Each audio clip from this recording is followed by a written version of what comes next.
So the Winston character became kind of like a sketch where every episode he was different. It was something, some new trait, some weird thing about him, and I just enjoyed playing it.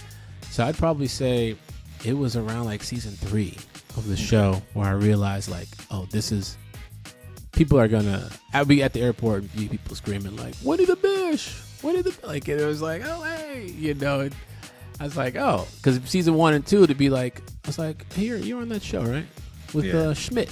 Jess, you're at the Schmidt show, the Jess show, the new girl, and then it just became my own thing. It was like, what is this? Yo, Winston. It was like I had my own identity. That thing do right? Yeah, Shawty, what that thing. And that's so funny because that's an episode I wrote. So really? I wrote that episode. So that was okay. Yeah, man. Look, I love those writers on the show. They ain't right. They weren't writing Shawty what that thing do. That's all right.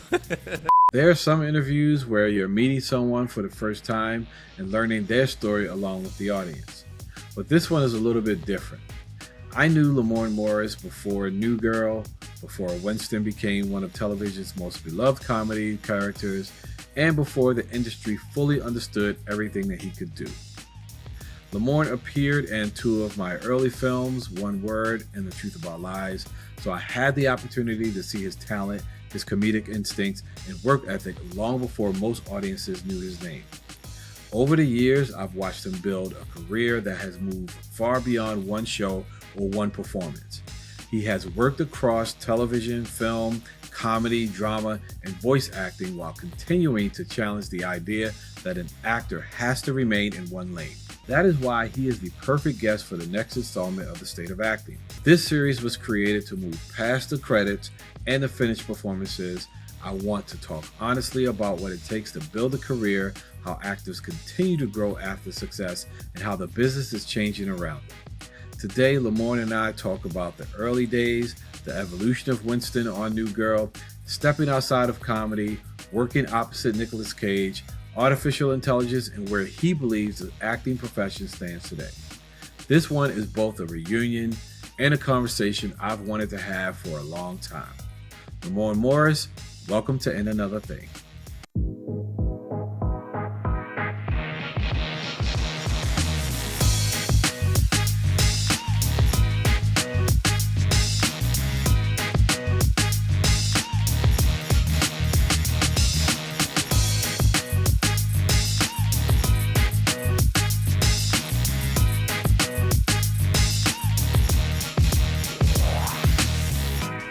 Lamorne is here. Lamorne Morris, I should say, is here. Or Sir Lamorne Morris. I mean, I don't know if you were knighted yet. You might have been. I've been working on it, honest. I've been working on it. You're working on it. All right. But you're here. I appreciate it, brother. And I thank you for joining us. And I know we spoke, like I said, we spoke earlier. I just really want to talk about kind of the state of the actor and where we are now. You are at a high level. I don't say it's the highest level because I know you can get high.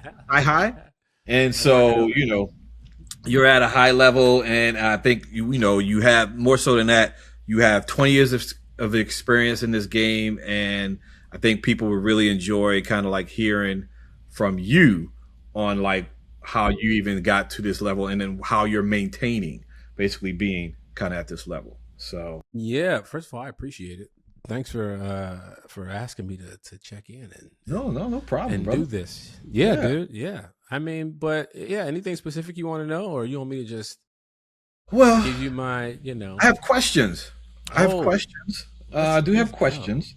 Okay. Not a lot, but I have questions. So that will help us. Gonna go. You ask me a question, I'll give you an answer.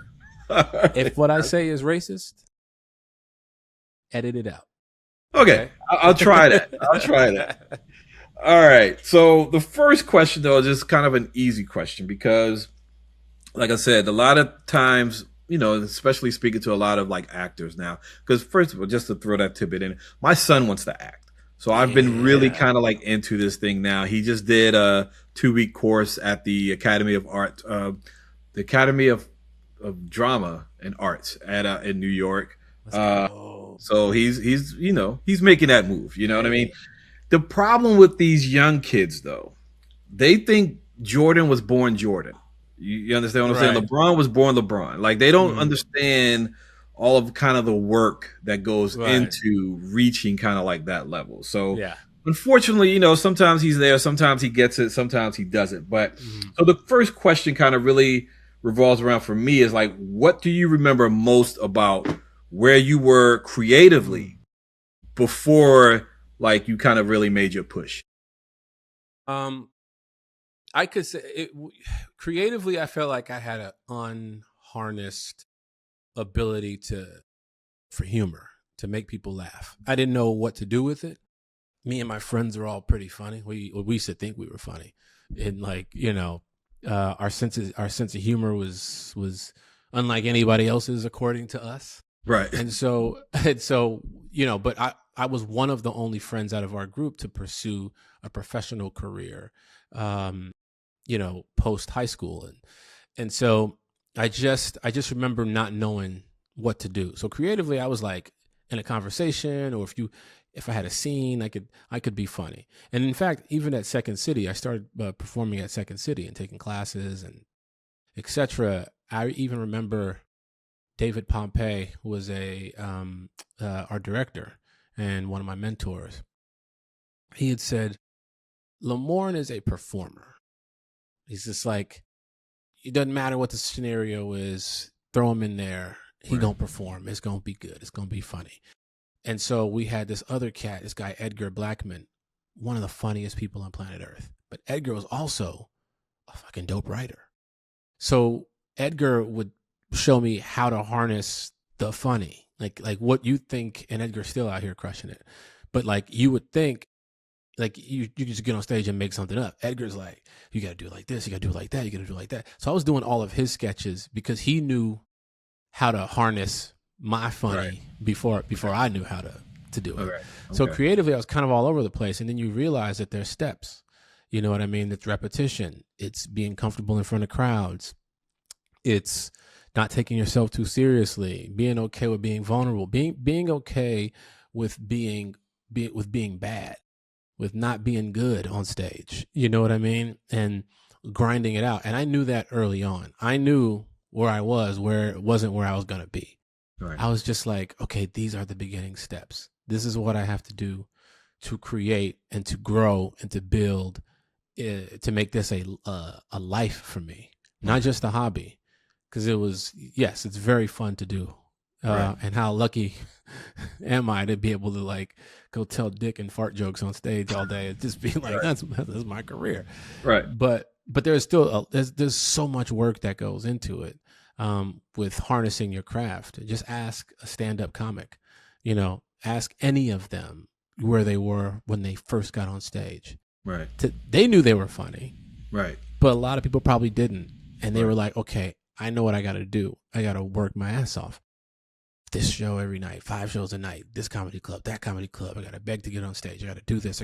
That's all part of the craft Yeah. to become Kevin Hart. That's part of the craft to become Dave Chappelle, And so for me, I started asking questions early on. I just started I would just go to different people that were like above, and like their careers were like further than mine. Yeah. Hey, how did you get? I'm talking as basic as, hey, I saw you in a commercial. How did you get that?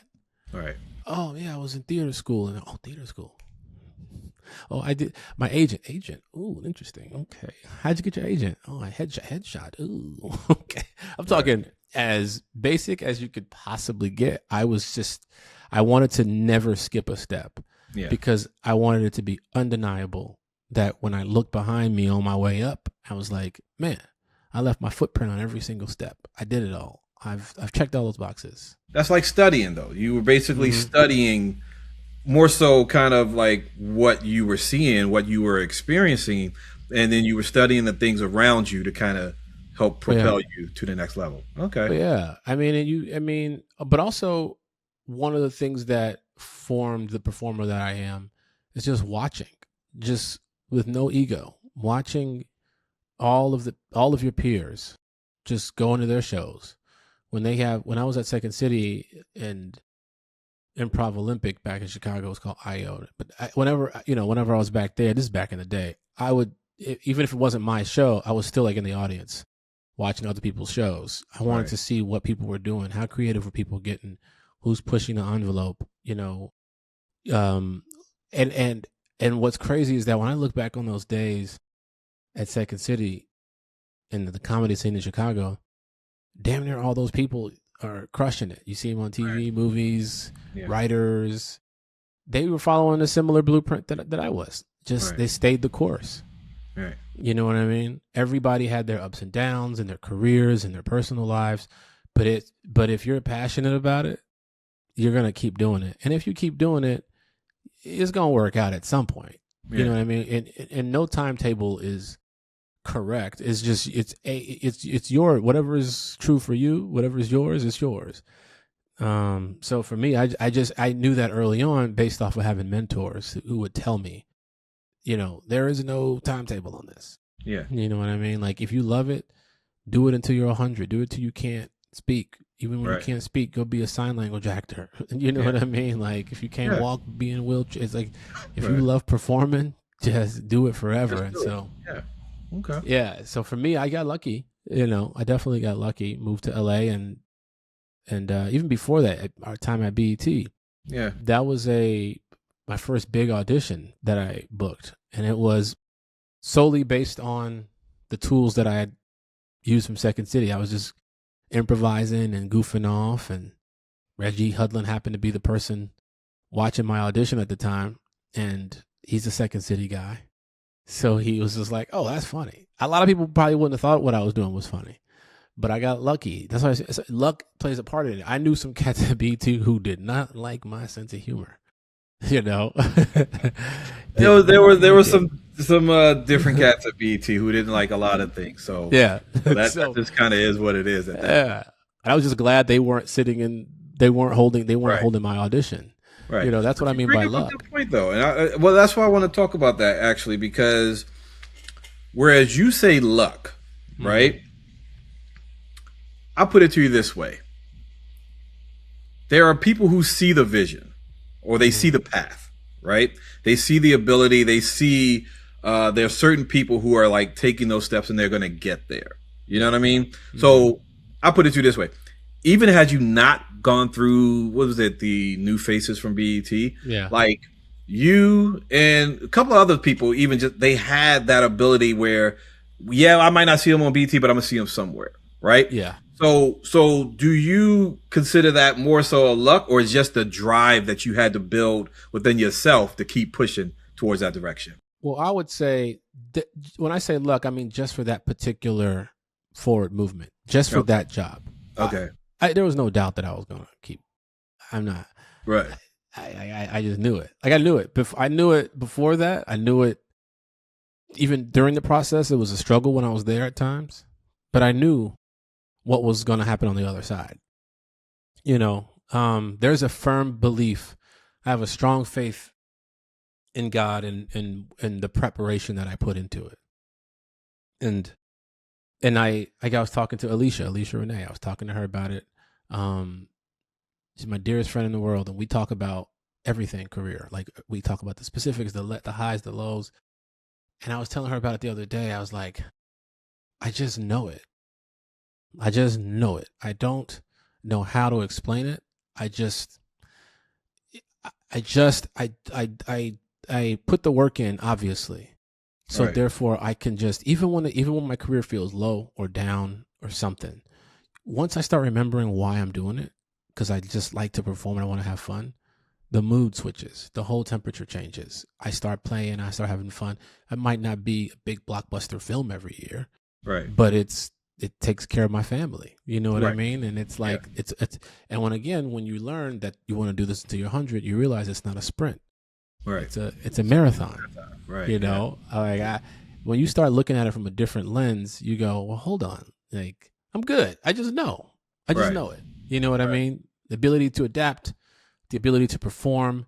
Right. That is a commodity. It's, you can set a camera in front of me and we can talk a scenario, play a scene. It's gonna, you know what I mean? Maybe it don't work on this film. It'll work on the next film. It'll work on. You can't keep the negative has to go out of the window. Right. And just I don't know. That's just the way I've always seen it and viewed it. Yeah. And we talk about it. Her and I are always speaking about it. When she's like, man, I feel like because I tell us all the time, you just got to know it. Yeah. It's already been written. Yeah. Like it's already been written. Now, what it is, I don't know. Right. But it's going to be a surprise when I see it. I'm going to be excited, but I already knew it was coming. Yeah. You know. And the key of, I guess, to that is to not give up, basically. Yeah. Just keep walking in faith and keep walking forward. Yeah. Walking through the rejections and the low points and things like that. So what do they tell you? What do they people say? People say, you know, no one's going to want to read your book if it was all success. Right. They want to know what you went through. Yeah, that's a good point. That's a good point. I haven't really. Yeah. I don't actually, and it's a lot. I haven't actually heard that one, but that makes a lot of sense. That makes no one's going to want to read that book. Like, I woke up rich, handsome, 6'5". My name is Chris Hemsworth. And then, exactly. You're like, all right, given to me. Yeah, good book. All man. Right. So next question for you then. Okay, and you kind of spoke a little bit more about this though, because it was basically like for you, I think more so performing than acting. Like when did you kind of know, like then at this point, like it wasn't something you were trying to kind of break into. It was just really like who you were and what your life was now about, you know? Like when did that moment kind of hit for you? Like, all right, I'm not trying to be an actor. I am an actor and this is just my life. I had a teacher, I want to say Connie Canaday Howard was her name, in theater school, College DuPage. It was her, and I want to say the same philosophy was by a late professor there, Craig Berger. And two of the biggest influences in my career, even in my life in some ways, said, hey, when you wake up in the morning and you decide, I think it was Craig, and he said, when you wake up in the morning and you decide that you're an actor, you are an actor. It's like the business doesn't determine if you're an actor or not. Because that's the acting business. Yeah. But you're still an actor. Right. If you know how to sing, just because you didn't perform on television doesn't mean you're not a singer. Right. Just because somebody didn't pay you for your services right now doesn't mean you're not a singer. You're an actor, you know. And Tom Cruise just had a quote. Someone asked him what's the biggest advice that he's ever given. What's the best advice you would give a young actor trying to get into this business? And he said he was like, you are it already. Stop saying I'm trying to be an actor. I'm gonna be an actor. He's like, no, you are. Yeah, that's it. I actually just posted that on my Instagram. So yeah. I thought that was great. Tom Cruise, one of my favorite actors, by the way. I mean, how could he not be? So I think when I was right around my first acting class, and man, let me tell you something. I left that class excited, like proud. I was like, I'm an actor. You know, you go to college and you try to figure it out. You know, what do I want to do? Especially when you're, you know, if I want to go there to philosophy, if I want to be a math major, I don't know if I want to go into law school I was like, I want to be an actor. Day one, he's like, no, you are an actor. And I walked out going, hell yeah. Yeah. I carried myself like that ever since. You know what I mean? Yeah. I like that. Mm-hmm. Okay. All right. So we'll move it up a little bit further. One of the things, like I said, I know about you as far as even with you and your characters and everything. One of the characters, of course, that everyone kind of loves. I don't kind of love. They do love.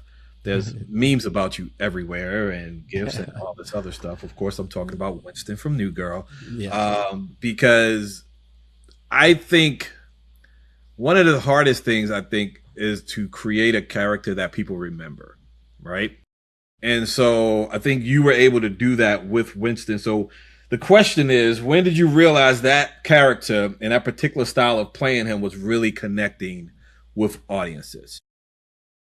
What's interesting is that it wasn't always connecting, because in the beginning, I wasn't really being written for. Also, I had never done TV, so I didn't know how to take control of my character. Again, learning. Everything is... when you're given grace too on set to take that time to learn, that's a blessing. And so shout out to the writers and the team of New Girl for going, okay, let's give it some time. But you know, I played around with a lot of different characters in the beginning based off of what the scripts they were giving me.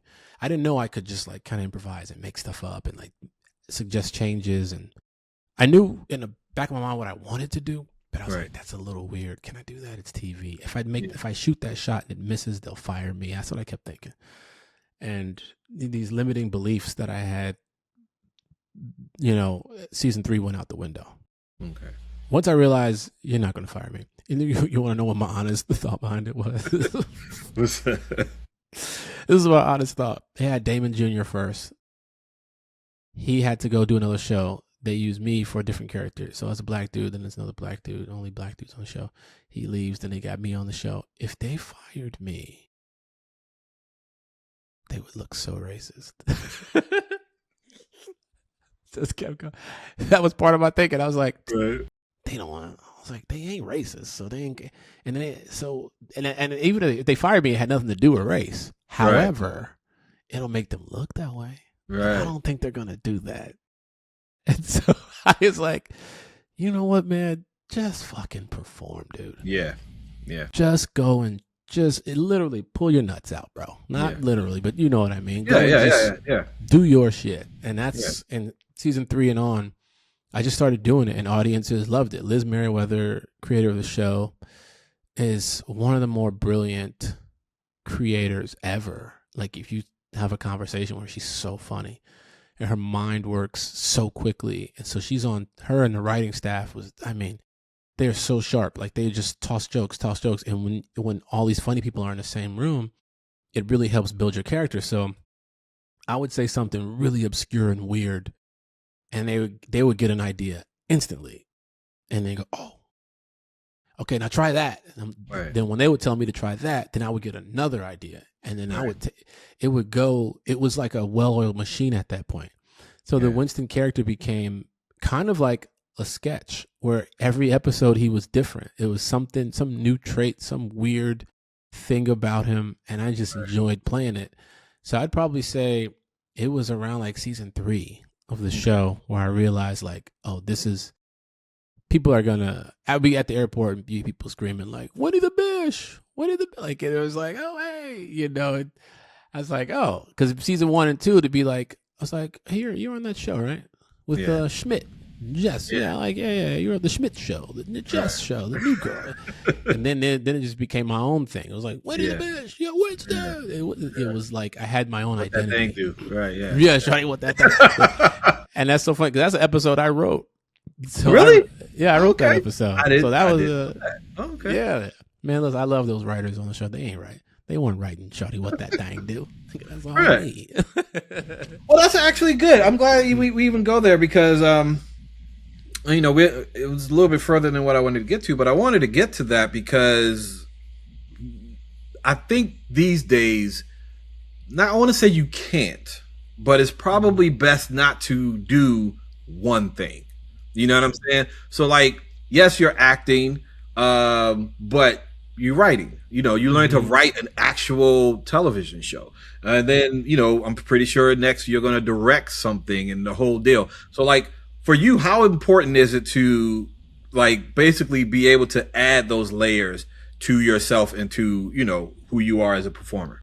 It depends on how deep you want your understanding to be of the industry you're in. Okay. Some people just don't have a desire to direct. You know what I mean? Like, and that's a whole different muscle. So that might not be for you. Same with writing. Some people don't have a desire to write. Some people don't have a desire to produce. Whatever it is for you, I happen to want to do a lot of things. You know what I mean? And I directed an episode of New Girl as well, but that was just because, like, I had a point of view. I thought I had some funny ideas sometimes that wouldn't get used, and I was like, okay, let me see if my sense of humor could translate here in this, and yeah, I think it's important for anybody who wants to have a well-rounded respect for other departments as well. Right. When I was, again, going back to theater school, you know, I was on an acting scholarship, and part of the scholarship is you had to do hours in every other department. Right. Okay. So you had to learn how to run lights. You had to learn how to run sound. You had to work with costumes. You had to work in the makeup department. Every department you had to shadow and put some hours in for other productions. Okay. So some plays I would run lights. Some plays I would help with sound. That's just how it was. And you develop a hell of an appreciation for all of it, because once you look back at it, every piece you do, whether it's on stage or on screen, is a puzzle. Right. That's really hard to complete. You just need skilled people at every department. Right. So I tell people all the time, you can go and give the best damn performance of your life. If the camera guy is dog shit, like, and he didn't catch it's gonna be like, you know, it was good. Nobody saw it really. It didn't work. But if vice versa, camera guy could be like, yeah, like he could be lights out, and you go do a show with an actor who's phoning it in, who ain't really, and like some of your best work goes unnoticed because this bullshit actor is wasting your time. Right. So you got every department that has to be clicking on all cylinders. Right. And so when you have that appreciation for each department, right, you become more of a unit on everything that you work on. You know what I mean? Ego goes out of the window. I can't tell you how many times I've been on set where somebody's just like, I don't know, berating an assistant, like a PA, or screaming at the makeup artist, or doing, you're just like, you're getting paid more than everybody else. Chill. Yeah. You know what I mean? You can't, this job ain't, I don't care how good your performance is. Yeah. If she mess up your makeup because of your attitude, boy, you'll look crazy. Yeah. If you talk slick to your barber and he push your hairline back. Right. We got different memes coming out from that. Yeah. So I've seen it. I've been there before. Okay. Mm-hmm. All right. Next question then. And these are very thought-provoking questions I try to write down here. So, comedy can look effortless when it works, right? Looks effortless. How much of your process is natural instinct, and how much comes from preparation, timing, trusting your scene partners, all of that stuff? Like, you and I have had conversations. I feel like you are naturally funny, right? Mm-hmm. And sometimes it does feel like, bro, like you just come up with it. You know what I mean? But how much of that is you actually preparing for it? Or is this something like it triggers something in your mind and you think about it and you kind of go from there with it, It depends on what it is. You know what I mean? Let's say, like I just did Jumanji, the latest Jumanji movie is coming out Christmas. Yeah. I'm in that film, and I haven't seen the final edit, but I had a lot of fun doing it. And now I'm not one of the main cast, but I'm in the whole movie. And I just remember a lot of scenes that I don't have dialogue in. But when you watch it, dialogue ended up going in because Jake Kasdan understood who he had on set. And so he would like throw a bit out. Like I'm there in the scene and I'm sitting there. So he might say, Lamorne, try something in this moment. I'm like, all right. You can't prepare for that. Right. You could possibly, but you don't know what's going to be shot on that day. So that's where the naturally funny or instinctual funny comes in. You know what I mean? Listening. That's the biggest thing that an actor can do is listen, because it dictates your response a lot of times, or one of the biggest things an actor can do. So when given those opportunities, I'm listening to the whole scene. I'm watching the whole scene. I know what would work here, and to give him an option. He may not use it, but that's you got to be ready, and that's just the natural, loose, instinctual thing. Now there are other movies in which, I'm given a ton of dialogue, and so it's up to you to break that scene down, figure out where it is funny, figure out the tone of the film, because there are different types of humor. You can go be as dry as possible, or you can be as broad as possible, where you're slapsticky, weird, big, over the top. Yeah. which could work for a film that is like that. Right.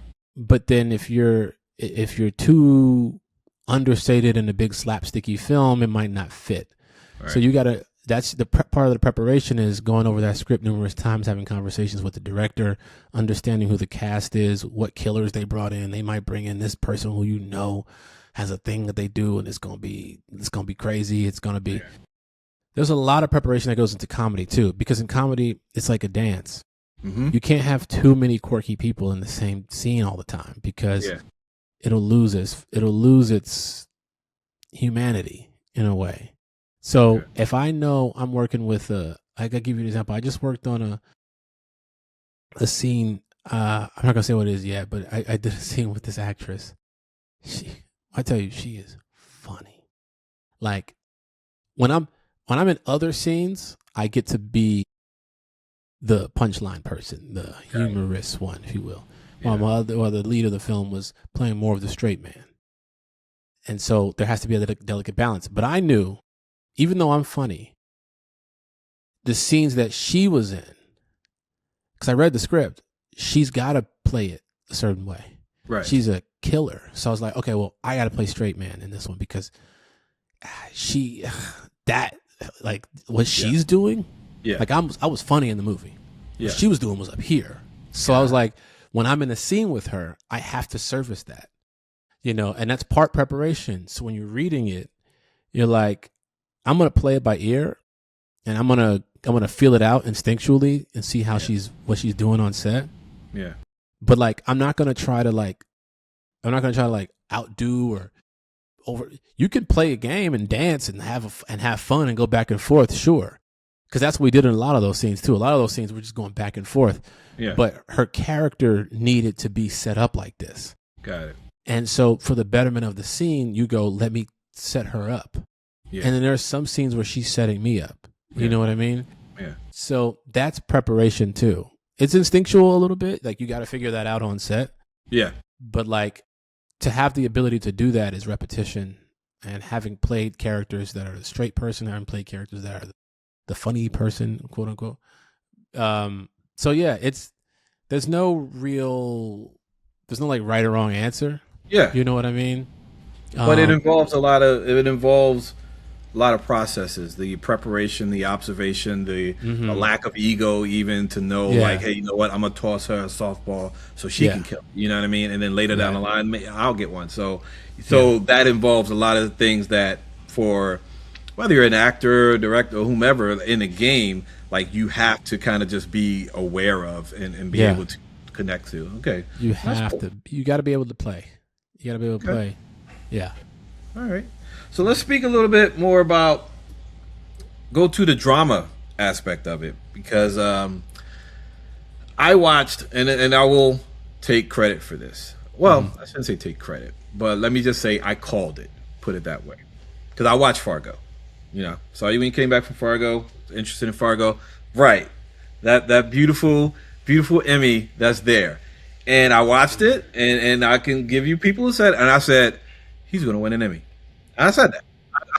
I swear to you. I said that. I said, he's going to win an Emmy. So, like, the night that when you got nominated, I'm like, yo. And then the night you won, I'm like, yo, I called it. I called it.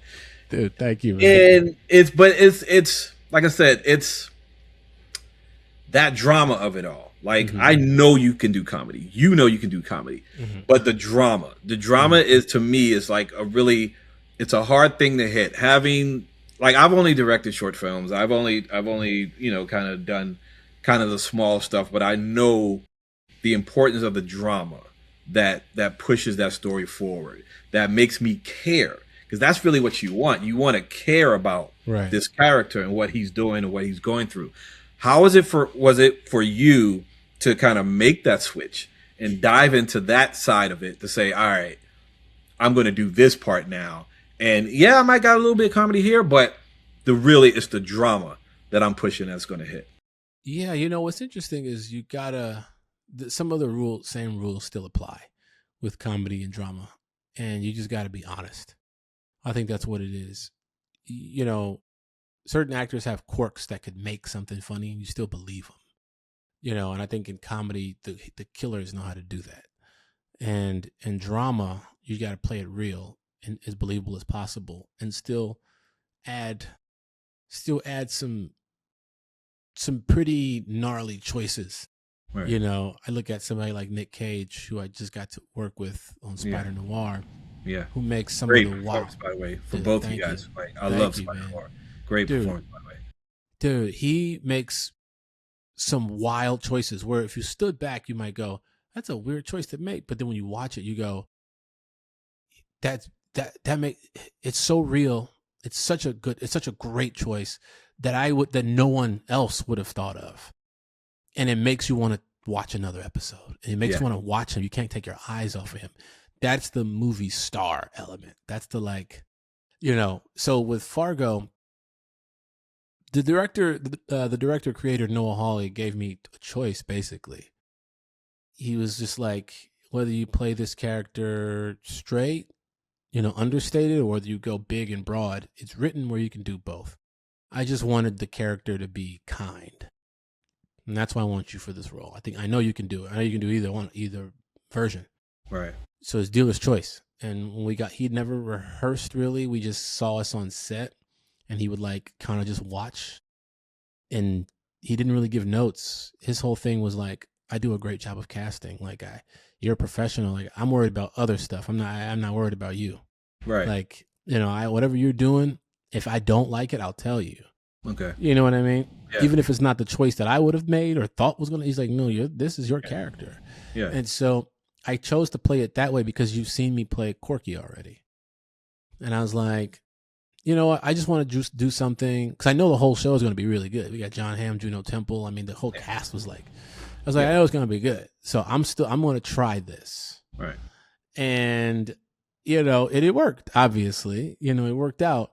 But, I think for me, the process of being a dramatic actor versus a comedic actor is all the same.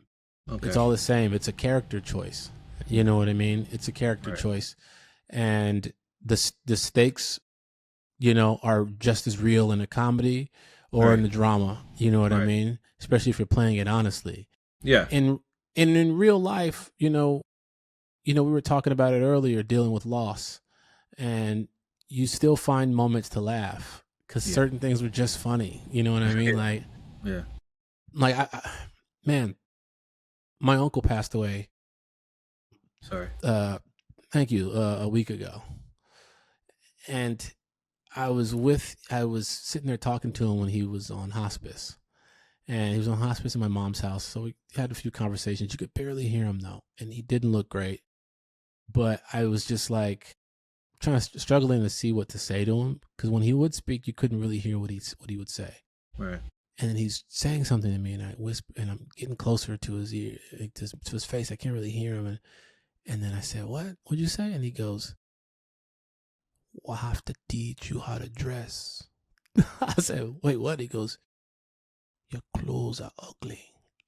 And I was like, "Wait, what?" He's like, "On TV, you need to dress better on TV." I was just like, you about to die, man. This is what you're thinking about? This is what you're thinking about? Right. And I just was like I said, it was a funny moment to me because it encapsulated our relationship. My uncle was very stylish. Yeah. Very stylish. And he would always make fun of the way I dressed. Yeah. And so I was like, damn, I miss this dude. But it was one of the, I don't know. I think, and that's obviously a dramatic moment. Right. But he told a very funny joke in that moment and made the scene funny. Yeah. So for me, I look at it as all the same. It's just a matter of how deep into a quirky character you want to get in a comedy. Right. And, you think about it. You look at some of those dramatic films, like let's say it's an action film and you got the psycho killer, right? So broad where he's like licking the knife and he's like, he's like doing all that shit. It works for the scene though, but that's not real life. That's not real life. Yeah. That's not real life. Those are his choices that he made, but you're like, whoa, this dude is creepy and weird, and this is it. Really, a killer gonna just be like, Yeah. you know what I mean? And they go through. He don't give you a speech beforehand. Yeah. He ain't gonna tell you, "Merry Christmas, motherfucker." He ain't doing all that bullshit. He ain't doing all that. But when you watch the film, you're like, "Damn, Merry Christmas, motherfucker!" You know, that works. It's all entertainment. It's all the same. It's all the same. It's just a matter of choices, you know. Yeah. No, I hear that. And then I actually even with that for you. Like I said, you've been doing this 20 years now. You've worked with Noah Hawley. Like, I'm a Noah Hawley fan from Legion. Like, oh my God, like Legion was my top thing here. I love Legion. But you know, like you have that director, you have like other directors and filmmakers that you've worked with that are kind of like either they kind of like here or they're here. You know what I mean? Yeah. For you as an actor, how do you navigate between that? You got to treat them with the same reverence until they give you a reason not to. Like I've worked with, Malcolm Lee, you know, Jason Reitman, like you said, Noah Hawley. I've worked with some great directors, man. And then, you know, then you work with some younger, like newer in the business, but you walk in trusting the vision. The problem sometimes can be, and this is true with seasoned directors as well. It's just true with anybody. People are people, and people have good days and bad days.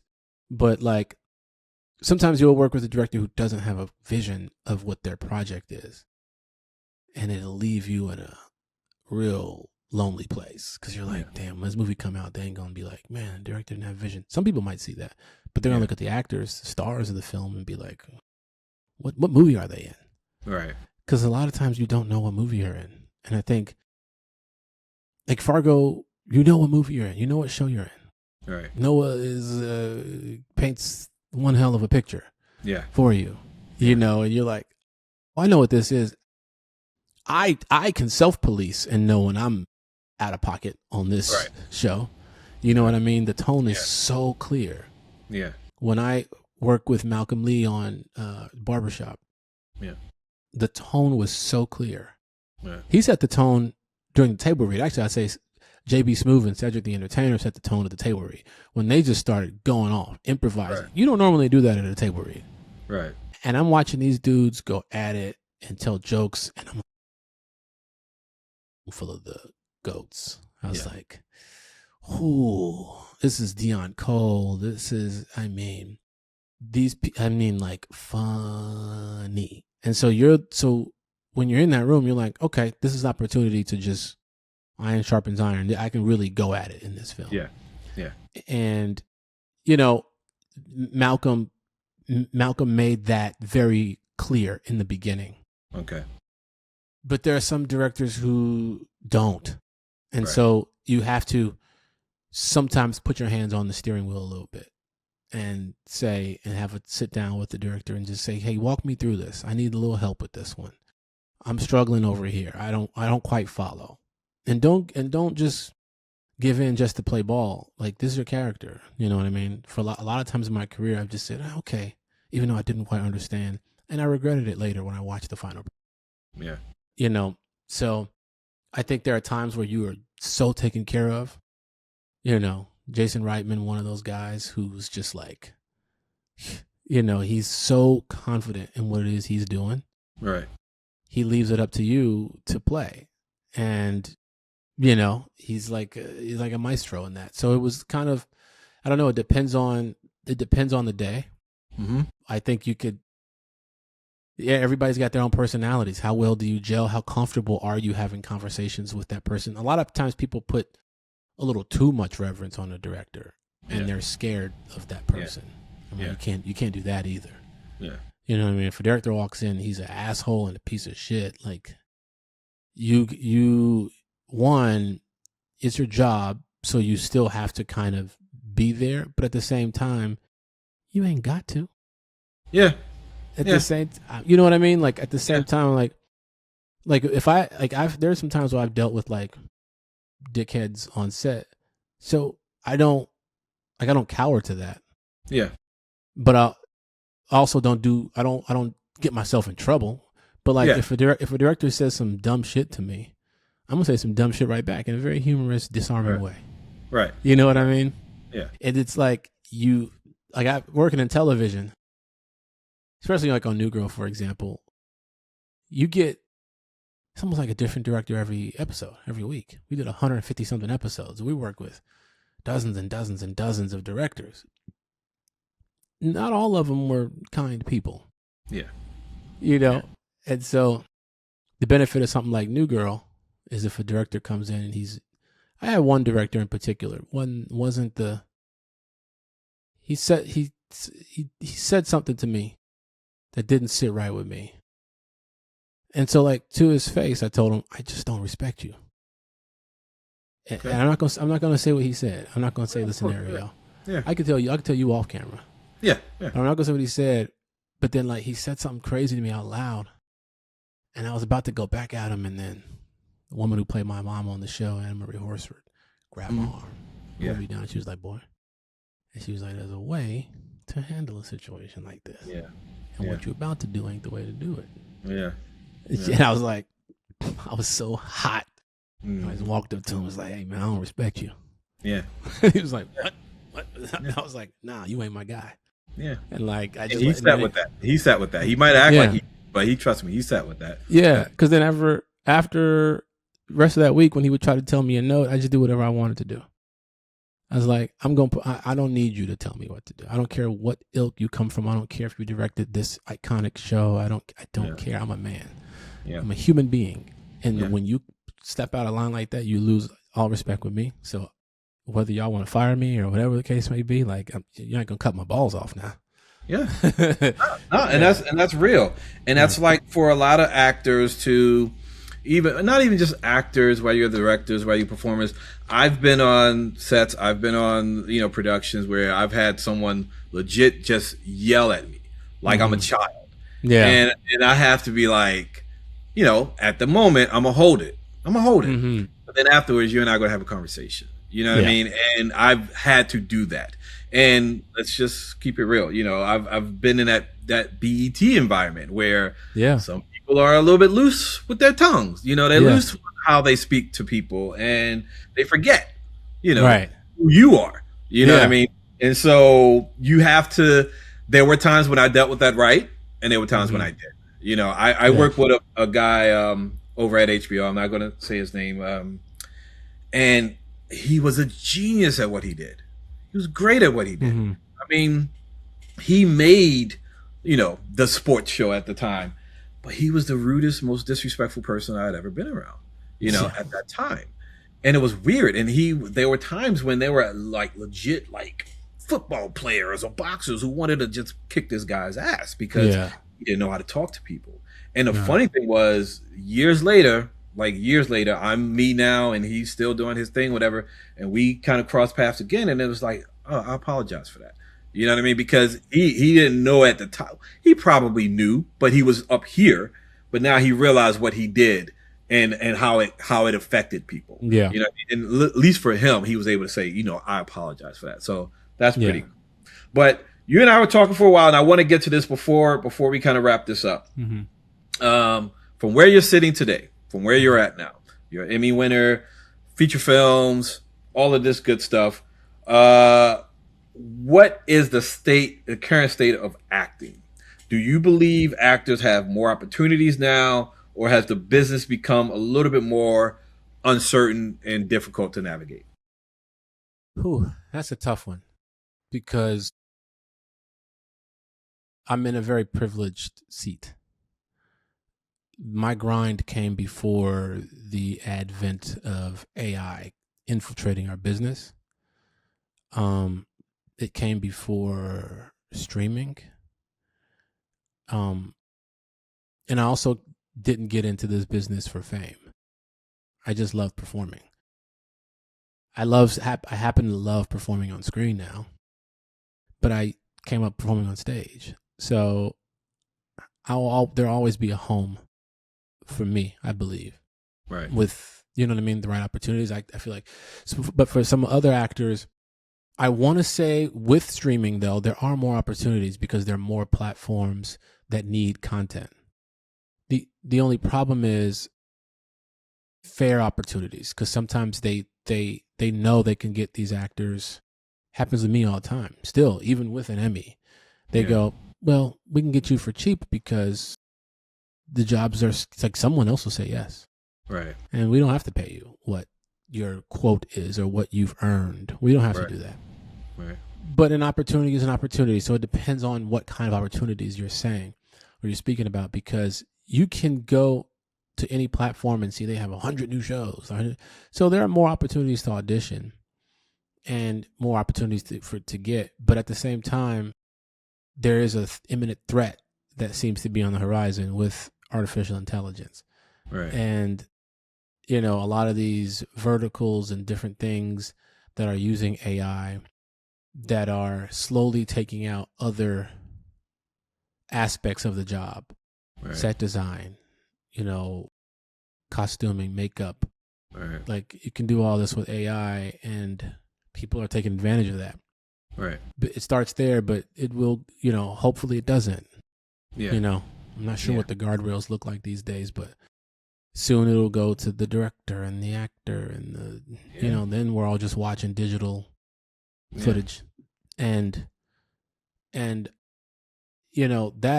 part is scary. You're allowed to kind of make those decisions, whereas someone who is just kind of maybe even getting their first opportunity, and they're like, okay, you're starring in this series, but we need to scan you, and you want to say no, but then it's like, do I say no and then ruin the opportunity, or do I kind of go with it? So it's unfortunate where we are at that it's case. So tough. Yeah, it's tough. It's tough, and I don't blame any actor who says yes. Yeah. You know what I mean? Like, I don't feed you. I don't provide for you. I don't determine your lifestyle.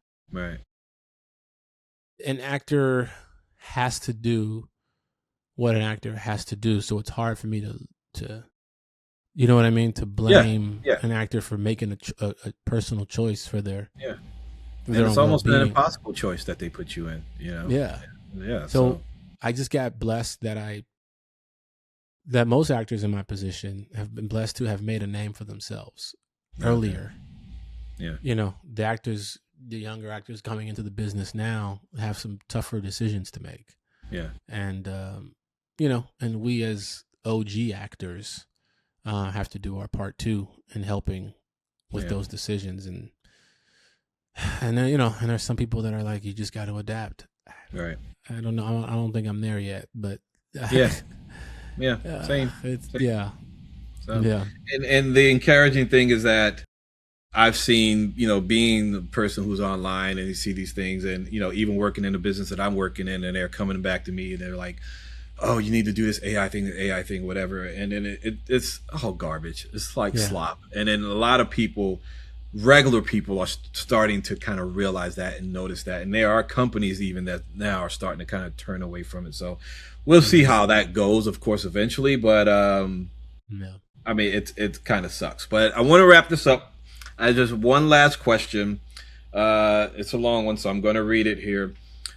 After everything you've accomplished, what still excites you about acting? What still excites you about the business? And what do you want the next chapter of Lamorne Morris's career to look like? Acting is always exciting to me because I love playing characters and sharing space with silly people. And delusional people. You gotta be delusional to do what we do at times, and so I thoroughly enjoy it, to break from reality. And I think most actors will tell you, like, sometimes you're dealing with stuff, and that's acting is your outlet, it's your escape. And so to get a chance to play is definitely a blessing. So that's never lost on me. So I just enjoy it, any opportunity that I get. Right. I mean, I make YouTube videos with my friends. I reposted a video the other day of a Django parody I did back in like 2014 with King Batch. Right. Till this day, best thing I've ever done. I tell people all the time. Well, I don't know. I love that the Trinidad James. That's always one of my favorites. I love that's Trinidad. up there. That's up there. But like till this day, I watch that and I'm just like, it was so ridiculous. And if anybody doesn't know who King Batch is, I don't know if you're living under a rock, but he's a genius, and he's always been that way. And so he was a hell of a director. And then anyway, so I just love performing. I just love it so much, and so that's the best thing about it, is that I get to do it. Okay. The business side of it, it's great because it's what I love to do, and I don't have to do anything other than act.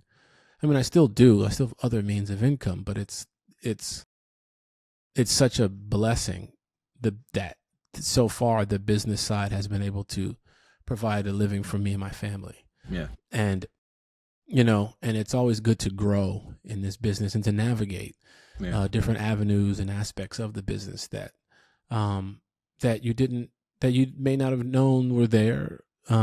And the ability to create in this business, so many ups and downs. It's so hard to get a project made that even though it's stressful, it's still fun, because when you get a yes, it's like Christmas. It's like, oh, you know what I mean? No matter how long you've been in this business, it's like every yes is like, oh my God. It's, it's a big relief. So it's fun. It is fun. And I say for future Lamorne, I've always said I just want the ability to work under my own terms. Like, I don't want to have to jump through hoops to get a job, because people don't realize, even if you're doing fine financially in this business, people don't realize you're auditioning for, whether you're actually auditioning, like putting words down and sending a tape in or you're like taking meetings, or you're like, your last job, the people are looking at footage of it just to see if they can get you for the next job. And there's like a whole thing. Your next job is not guaranteed. It's just not. For me, I always know, like we talked about earlier, sometimes I just believe it. Like, I just know, but it's still not an actual guarantee. It's no, right. You know what I mean? So people don't realize that it can be tough at times when you don't see it. Yeah. So for me, it's like, I want the ability to live in a state of, it's almost like Eddie Murphy earned his right of being Eddie Murphy. Right. So he could disappear for a while and not make a movie for a while. There was like a long streak where he wasn't making anything. Yeah. But he came back and it was like, it's Eddie Murphy. It's Eddie Murphy. Right. Came back to a parade and it's like, he could leave again and come back. It's Eddie Murphy. That's what I mean by career control. Gotcha. Eddie Murphy could say, I want to play a 16-year-old boy. I want to play a 16-year-old Asian boy. Eddie Murphy could say, I want to play a 16-year-old pregnant Asian boy. Right. They'll figure it out. They'll be like, we can make that work. We can make that That's work. Eddie Murphy. Right. We can make that work. That's the kind of career I want, where people trust you so much that it's just like, whatever you want to do. You want to take time off? You want to spend the next 10 years, stay at home dad? Like, do it. And then when your daughter graduates high school, you want to get back into it? Great. And have enough money locked up that I can do that. Right. That's what I want for my career. Creative control and career control, Yeah. Okay. Well, I definitely think you are taking steps towards that. I believe, as you do, that you will get there and that will happen for you. And like I said, I like the choices you and your team have made, and the projects that you have taken. Of course, the nerd in me, as you can see, we're very excited about Spider Noir, because the minute I saw him show up and Into the Spider-Verse, and I'm like, okay, we're going to keep going with this. I knew we were. Yep. And I didn't think it was going to be live action, though. I thought it was going to be like a cartoon that he was going to voice, but to actually do a live action, I thought it worked really well. And I would love to see you more, whether it's the MCU or anywhere else, man. I know you're going to keep doing your thing. And so I just appreciate you. Thank you. Always appreciated you. Thank you for the time you shared with me back in the day and my little projects and my little happy place. I tell people all the time, my directing, like, I'm the most happy ever. You know what I mean? Like, it's weird. Whenever I direct anything, like, I'm happy. And like, even when we did, my little short, I mean, the walls were crumbling down around me, bro. And Yeah. literally, I was on set, and I was the happiest I'd ever been. Like, it was insane. Man. It was Bro. crazy. So I get that passion, I get that desire, and I get that need. And like I said, I want people to know that the art form is still there. The love for it is still there, and they need to just keep pursuing it. And then the results will happen. It may not be major up here, but you can feed your family. You can have pride in yourself and pride in your work, and that's what you need. So yeah, I love that. I love that for you. Keep moving. And once again, thank you for taking the time to speak with us here in another thing. And hopefully, if anybody got any questions, they can shoot it up. And then maybe we can talk about it later, or just answer some things online, or do all that other stuff. Okay? Absolutely, bro. Thank you, man. Thank you. Anything you want to end with, or we good? Just always wipe from front to back, y'all. It's always important. That is very important. Very important. And thank you for that. All right, brother. Talk to you soon. All right. Peace. So that was my conversation with Lamorne Morris. Hope you guys all enjoyed it and you learned a little something. Lamorne, I wanted to just thank you for taking the time to come on this show and to talk to us, talk about the state of acting, talk about where your career has been and where you're going now. We're looking forward to whatever you do next, because you are becoming one of the titans of this industry, and we really appreciate you. And I thank you once again. So if you guys have any questions for Lamorne, or if you have any questions about this episode, please be sure to hit me up. Also be sure to like, subscribe, and to share this episode. We are going to continue with the state of acting, maybe next with the state of directing, and just really taking a closer look at this industry. Once again, I'm Shalako Gordon. Thanks for tuning in to In Another Thing. Thank you.